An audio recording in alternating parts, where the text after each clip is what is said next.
दोस्तों, इनसाइड में मौजूद अगर में खुश आमदीद। -1 फार्मूला भी आ गया है अब मंजर आम पर, और एक इम्पॉर्टेंट डेवलपमेंट हुई है, और वो डेवलपमेंट ये है कि chief of army staff general Qamar Javed Bajwa साहब के साथ पीडीएम इत्तेहाद के सरबराह मौलाना फजलुर रहमान साहब की होती है मुलाकात। और इस मुलाकात की तस्दीक भी खुद मौलाना फजलुर रहमान भी करते हैं, और इस बात का इससे ताल्लुक़ साबित हो जाता है कि ये जो डीज़ल की आवाज़ें इमरान खान साहब खुद लगवाते थे, वो आवाज़ें क्यों रोकी गई, कैसे रोकी गई। और मौलाना फजलुर रहमान ने इस मुलाकात के हवाले से जो उनकी चीफ ऑफ आर्मी स्टाफ के साथ हुई मुख्तलिफ पहलुओं का भी जिक्र किया, और ख़ास तौर पर ये जो हुकूमत की माशी पॉलिसियाँ हैं और जिसके ज़रिए इस वक्त मुल्क के अंदर एक माशी अदम इस्तेहकाम की कैफियत है, उसके ऊपर तहफ़्फ़ुज़ात का भी इजहार किया गया। मौलाना साहब ने इस मुलाकात के ऊपर बहुत ज़्यादा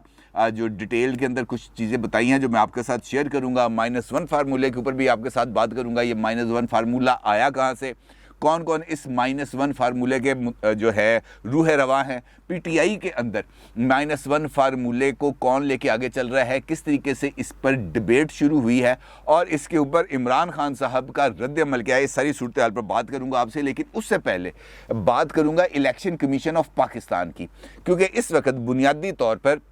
इंतखाबात की मुल्क के अंदर अब फ़ज़ा बन रही है। इसकी वजह यह है तहरीक अदम एतमाद जो अपोजिशन ने दायर की है, और उसके साथ साथ ये जो जलसे जुलूस रैलियाँ पॉलिटिकल टेम्परेचर में इजाफा, ये अल्टीमेटली इसका जो लॉजिकल एंड है वो है इलेक्शन, और इलेक्शन कराने की बुनियादी जिम्मेदारी है इलेक्शन कमीशन ऑफ पाकिस्तान की। और ये हुकूमत इमरान खान साहब की ये हर तरीके से चाहती है कि इलेक्शन कमीशन ऑफ पाकिस्तान को इतना दबा दिया जाए कि ये हुकूमती इक़दामात के ऊपर आवाज़ उठाने या रिटेलिएट करने या इस पर रिस्पॉन्स करने का इसके पास जवाज़ ना रह जाए। होता यह है कि बल्दियाती इंतखाबात हो रहे हैं खैबर पख्तूनख्वा में, और इसका दूसरा मरहला खैबर पख्तूनख्वा में बल्दियाती इंतखाबात का होना है 29 मार्च को, और उसके लिए तमाम इंतज़ामात भी मुकम्मल हो चुके हैं। इलेक्शन कमीशन पाकिस्तान ने शेड्यूल भी जारी कर दिया, और तमाम सूबाई अहदेदारों को, गवर्नर साहब को, चीफ मिनिस्टर को, तमाम जो सूबाई वज़रा हैं, और इमरान खान साहब ख़ुद को, इनको इलेक्शन कमीशन ऑफ पाकिस्तान की तरफ से नोटिस भी जारी हो गया कि जनाब सूबे के अंदर इलेक्शन हो रहे हैं, और इलेक्शन किसी कवायद व ज़वाबत के तहत हो रहे हैं। ये नहीं है कि तुम कल ही इलेक्शन लड़ रहे हो और कोई पार्टी इलेक्शन नहीं लड़ रही। और इलेक्शन के मुनसफाना इनेकाद के लिए ज़रूरी है कि सबको लेवल प्लेइंग फील्ड दी जाए, और उसके लिए ज़रूरी है कि इलेक्शन कमीशन ऑफ पाकिस्तान की तरफ से जो ज़ाब्ता अखलाक दिया गया है उसके ऊपर अमल दरामद हो। लेकिन हो इसके बिल्कुल बरक्स रहा है। इमरान खान साहब को नोटिस मिलता है, इमरान खान साहब उस नोटिस को डालते हैं रद्दी की टोकरी में, और पहुंच जाते हैं कभी लोअर दीर, कभी पेशावर, कभी किधर जाके जलसों से खिताब करते हैं। आज भी उन्होंने जाना था कुरम एजेंसी में जाके उन्होंने जलसे से खिताब करना था, और इस के लिए भी इलेक्शन कमीशन ऑफ पाकिस्तान ने इमरान खान साहब को नोटिस जारी किया था कि भाई उधर इलेक्शन हो रहा है, आपने उस तरफ रुख नहीं करना। ये तो भला हो मौसम का कि वो ख़राब हो गया और इमरान खान साहब जहाज़ में बैठे हुए उतर के आ गए, अदरवाइज़ आज भी इलेक्शन कमीशन ऑफ पाकिस्तान के नोटिस की कोई वैल्यू नहीं रहनी थी। अब हो क्या रहा है कि इलेक्शन कमीशन ऑफ पाकिस्तान ने chief executive of the country की तरफ से बार बार इलेक्शन कमीशन ऑफ पाकिस्तान के जो अहकामात हैं उसका मजाक उड़ाने के ऊपर इलेक्शन कमीशन ऑफ पाकिस्तान ने अब एक हंगामी इजलास बुला लिया है, जिसके अंदर इस बात का फैसला किया जाएगा, इस बात पर गौर किया जाएगा कि क्या इन हालात में जो इस वक्त पीटीआई की गवर्नमेंट ने पैदा कर दिए हैं सूबे के अंदर, और जिसकी वजह से मुनसफाना इंतखाबात की राह में आ रही है रुकावट, तो क्यों ना इंतखाबात का दूसरा मरहला ही मुलतवी कर दिया जाए। और इस सिलसिले में चूँकि ये इलेक्शंस जो हो रहे हैं ये हो रहे हैं सुप्रीम कोर्ट ऑफ पाकिस्तान के हुक्म पर, अदरवाइज़ तो ये केपी के गवर्नमेंट हो या पंजाब गवर्नमेंट हो, इनकी तरफ से तो बिल्कुल इलेक्शन कराने का इनका तो कभी इरादा ही नहीं रहा कि यार हमने इलेक्शन कराने। जो सुप्रीम कोर्ट ऑफ पाकिस्तान से आया फैसला, वहाँ से इनको आई सूरत हाल, और उसके बाद इन्होंने कहा अच्छा चलो इलेक्शन करा लेते हैं। पहला मरहला हुआ, वो गले पड़ गया, बुरे तरीके से इलेक्शन हार गए, तो उसके बाद फिर सोचा कि यार हर हाल में दूसरा मरहला हमें इलेक्शन का जीतना है, और उसके लिए फिर इमरान खान साहब खुद आ गए सामने। अब अगर इलेक्शन कमीशन ऑफ पाकिस्तान इस सारी सूरत हाल पे फैसला कर लेती है कि जनाब हमने ये जो इलेक्शन का दूसरा मरहला है इसको हमने मुलतवी करना है, ये महज पीर या मंगल को इसका इजलास हो जाएगा, उसके अंदर कोई हतमी चीज़ सामने आएगी, तो फिर ये मामला यकीनी तौर पर जाएगा सुप्रीम कोर्ट ऑफ पाकिस्तान, जहाँ पर जाके ये सारा कहानी खुलेगी। अभी भी एक मामला चल रहा है इस्लामाबाद हाई कोर्ट में, जहां पर असद उमर साहब ने चैलेंज किया हुआ है ये जो इलेक्शन कमीशन ऑफ पाकिस्तान ने जो नोटिस जारी किए थे उसके ऊपर। और बड़ी कोशिश की गई आज इस्लामाबाद हाई कोर्ट से कि जनाब ये इलेक्शन कमीशन ऑफ जो पाकिस्तान के जो नोटिस जारी हुए हैं, इन नोटिस के ऊपर कोई स्टे ऑर्डर मिल जाए। लेकिन जस्टिस मोहसिन अख्तर कियानी साहब की तरफ से वाज़ेह तौर पर इस बात का ऐलान कर दिया गया कि जब तक हम इलेक्शन कमीशन ऑफ पाकिस्तान का मौक़िफ़ नहीं सुनेंगे, हम आपको किसी किस्म का जिसे स्टे ऑर्डर कहते हैं वो नहीं दिया जाएगा। सॉरी, मोहसिन अख्तर कियानी साहब नहीं है, जस्टिस आमिर फ़ारूक साहब है, मैं गलत नाम ले लिया, मैं माज़रत चाहता हूँ। अच्छा, इस जो आज की जो समाअत हुई है जो इस्लामाबाद हाई कोर्ट के, इसके अंदर बड़े दिलचस्प किस्म के ना इनकी क्रॉस क्वेश्चन हुई है, जिसके अंदर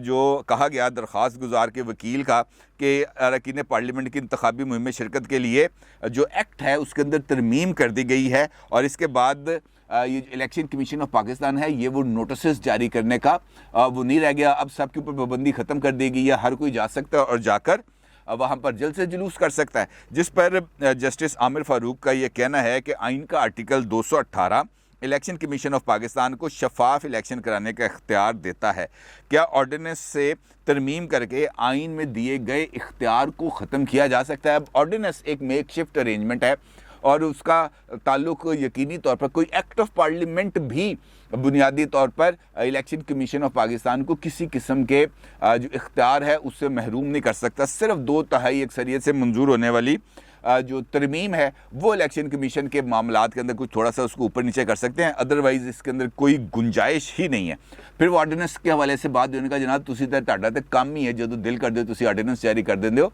ऑर्डिनेंसों का काम इस तरीके से नहीं होता। उम्मीदवार हो या सियासी जमात हो या कोई भी हो, इलेक्शन कराना बुनियादी तौर पर इलेक्शन कमीशन ऑफ पाकिस्तान की जिम्मेदारी है और उसको इस काम से नहीं रोका जा सकता। तो बुनियादी तौर पर between the lines Islamabad high court ने भी लेवल प्लेइंग फील्ड के हवाले से, मुनसिफाना इंतखाबात के हवाले से ये जो इलेक्शन कमीशन ऑफ पाकिस्तान का फ़ैसला है इसकी उन्होंने कर दी है तौसीक। अब मामला आ जाता है जो इस वक्त -1 फार्मूला जो है वो डिस्कशन में आ गया। -1 फार्मूले की बुनियादी तौर पर जो बुनियाद डाली गई है, आपको पता है कि पहले भी आज से कोई तकरीबन 2-3 महीने पहले भी -1 फार्मूला का जिक्र आ रहा था और ये तजवीज़ ज़ेर गर्दिश थी कि अगर इमरान खान साहब स्टेप डाउन कर दें और किसी और शख्सियत को वज़ीर आज़म के ओहदे पर बिठा दें तो उसके बाद ये जो PTI की गवर्नमेंट है ये अपना टर्म पूरी कर सकती है। और उसके बाद फिर दौड़ लगी थी। आपको याद होगा जो इनसाइट देखने वाले मेरे व्यूअर्स हैं कि ये इस टॉपिक के ऊपर मेरे काफ़ी वीलॉग्स थे जिसके अंदर मैंने आपको बताया था कि इस वक्त तकरीबन 3 से 4 उम्मीदवार पैदा हो गए हैं वज़ारत उज़्मा के, और वो बार बार जा रहे हैं बड़े घर के, जनाब ये मेरा CV है, मुझे इसका मौका दिया जाए। और उसमें से कुछ लोगों ने तो इस बात का भी कहा कि जनाब आप हमारे कंधे पे हाथ रखें, हम इमरान खान साहब को 51% पार्लियामानी पार्टी का कैप्चर करके इमरान खान साहब को घर भेजने के लिए तैयार हैं। लेकिन किसी का CV एक्सेप्ट नहीं हुआ। तो उसमें शाह महमूद कुरैशी साहब भी थे, उसमें परवेज़ खटक साहब भी थे, उसमें असद उमर साहब भी थे। ये तमाम लोग शामिल थे जो अपना CV लेके वहाँ पर पहुँच रहे थे। ये उस वक्त से -1 फार्मूला चल रहा है। मौजूदा हालात में जब ये तहरीक अदम एतमाद आई है सामने और उसके बाद ये जो मुनहरफ अरकान PTI के सामने आए हैं 24-25 के करीब, तो उसके बाद से फिर ये एक तजवीज़ सामने आई। लेकिन इस मरतबा ये जो तजवीज़ आई है -1 की, ये आई है हुकूमत के एक इत्तेहादी जमात की तरफ से, MQM की तरफ से। और MQM के जो कन्वीनर हैं जनाब खालिद मकबूल सिद्दीकी साहब, उनकी तरफ से ये तजवीज़ सामने आई है कि इमरान खान साहब को -1 फार्मूले पर भी गौर करना चाहिए, उन्हें अपने आप को पीछे कर लेना चाहिए ताकि उनकी जो जमात है वो अपनी टर्म पूरी कर ले। और मेरा ख्याल है कि MQM ने इमरान खान साहब को एक लाइन दी कि जनाब अगर आप इस तरफ आ जाएं तो हो सकता है कि ये जो इत्तेहादी आपसे दूर हो रहे हैं ये दोबारा आपके साथ खड़े हो जाएं और ये तहरीक अदम एतमाद वाला सिलसिला है ये रुक जाए, और जो दूसरे लोग भी आपसे नाराज़ हो गए हैं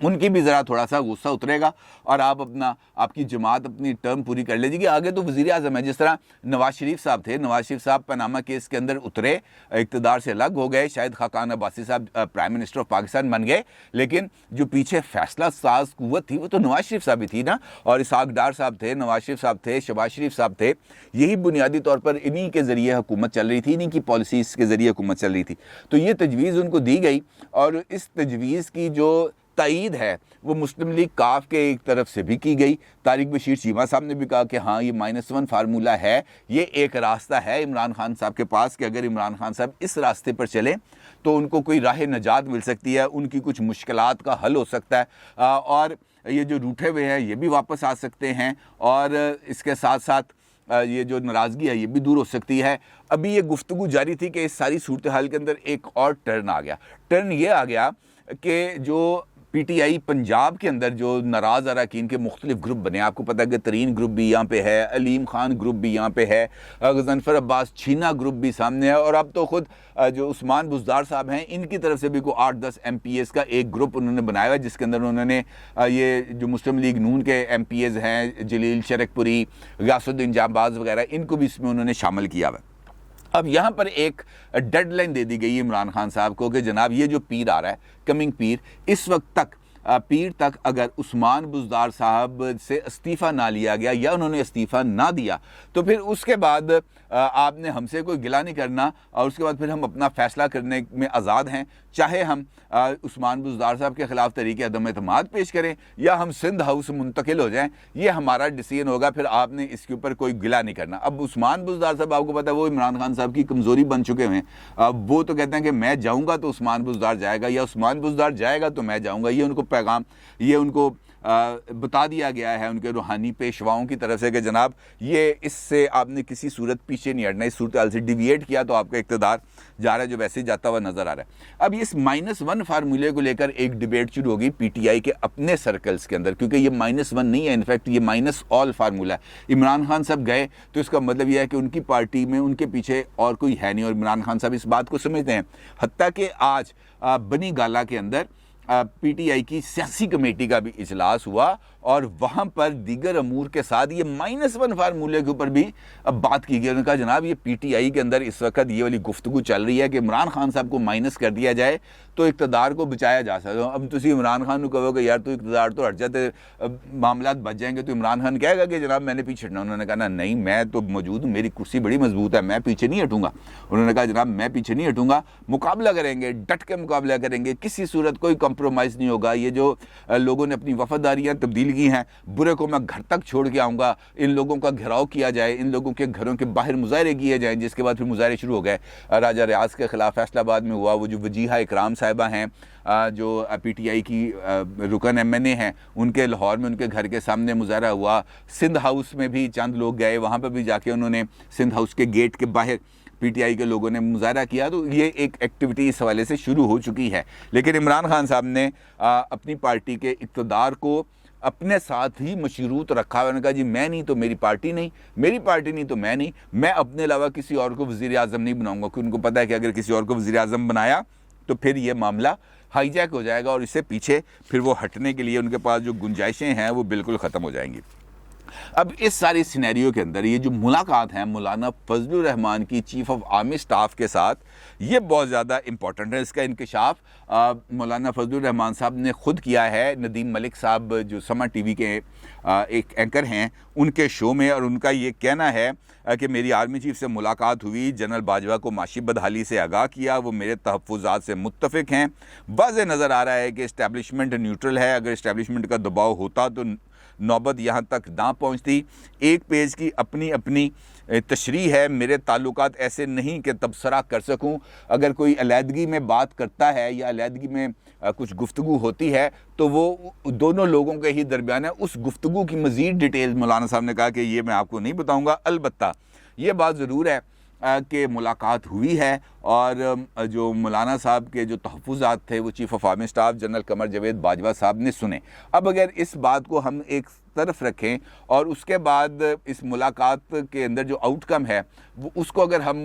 लोअर दीर में जो इमरान खान साहब का जलसा है उस जलसे में मौलाना साहब और उन्होंने जो कहा था कि जनरल बाजवा ने मुझे कहा है कि यार मौलाना फजलुर रहमान को डीजल ना कहा करो, तो मैं तो नहीं कहता, ये लोग कहते हैं। अलबत्ता उसके बाद फिर उन्होंने ये डीजल कहना खुद बंद कर दिया। नीचे से आवाज़ आती है लेकिन वो खुद फजलुर रहमान ही कहते हैं। तो इसका मतलब है कि इस मुलाकात का जो आउटकम था वो ये था कि ये पैगाम आर्मी चीफ की तरफ से उन तक पहुंचाया गया। और अब ये जो मुलाकात है ये मुलाकात भी अपने अंदर एक इम्पॉर्टेंस रखती है और ख़ास तौर पर इस न्यूट्रलिटी के इमेज के अंदर ये मुलाकात खासी मन खेज़ है और इस मुलाकात के यकीनी तौर पर कुछ ना कुछ और इफ़ेक्ट्स होंगे। अलबत्ता ये जो पॉलिटिकल डेवलपमेंट्स हैं जिसके अंदर मौलाना साहब इस वक्त ये जो पीटीआई का जलसा और पीडीएम का जलसा, अपोजिशन जमातों का जलसा, सेम डे, लॉन्ग मार्च, ये तमाम चीज़ें ऐसी हैं जो ख़तरे की घंटी तो बजाती हैं। क्योंकि अगर फेडरल कैपिटल के अंदर कोई हंगामा रही हो जाती है, कोई फसाद हो जाता है, कोई लड़ाई हो जाती है, कोई झगड़ा हो जाता है और कोई लाठीचार्ज, आंसू गैस या खुदा न खासा इससे बढ़कर कोई चीज़ हो जाती है, तो फिर सूरत हाल को रोकना, ये जो अनारकी फैलेगी, ये जो गली मोहल्लों के अंदर लड़ाई फैल जाएगी, इसको रोकना बहुत ज़्यादा इंपॉर्टेंट है। और मेरा ख्याल है कि मौलाना साहब को भी, अपोजिशन की दीगर जमातों को भी और हुकूमत को भी इस पहलू पर गौर करना चाहिए। इक़्तिदार के लिए मुल्की इस्तेहकाम और ख़ास तौर पर मासूम लोगों की, मासूम पॉलिटिकल वर्कर्स की जो अपने लीडर्स के लिए बहुत ज़्यादा जज्बाती होते हैं, उनकी बलि चढ़ाना, उनकी कुर्बानी देना किसी तौर भी काबिल तहसीन नहीं है। अपनी राय का ज़रूर इज़हार कीजिएगा। आपका बहुत शुक्रिया। अल्लाह हाफ़िज़।